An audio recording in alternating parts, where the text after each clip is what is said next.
दिन दिहिपहरे अबकारी विभाग कर्मचारी को छेचिले दुर्बृत्त अधिकारी उपरकू छाड़िले निजर पोषा कुकुर।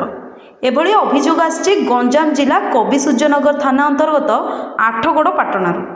एबे एही अंचल बेआईन मद आडा पलटिथिबा बेले वर्तमान समय रे चोरा मद कारबार ठारू आरंभ करी अपराधिक घटना सह लुट राहाजानी भली अपराधिक कार्यर पृष्ठभूमि पलटिछि एही ऐतिहासिक स्थान आठगड़ पाटणा।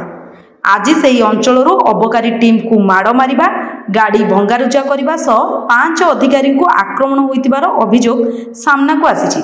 खबर अनुसार ग्राम में बेआईन भावे मद व्यवसाय चलता बेले कौनसी सूत्रु खबर पाई आज छत्रपुर अबकारी विभाग गोटे टीम चढ़ाऊ करथिले।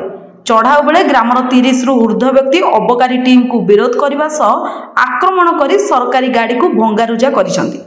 काठ फाड़िया और ठेंगारे प्रथमे कर्मचारी मानक आक्रमण करने पर गाड़ीर पछ काच बाड़े भांगा सह भंगारुजा करिसंती। एही आक्रमण में 5 जन आहत होइतिबा बेले रेड करने को आसीथिबा अबकारी अधिकारी पक्षरु कविसूर्यनगर थाना रे एक अभियोग पर पुलिस पक्षरु एही घटनार तदंत आरंभ होइछि। घटनास्थल में पुरुषोत्तमपुर एसडीपीओ पहुंची घटनार तदंत चलाइथिबा सूचना मिली।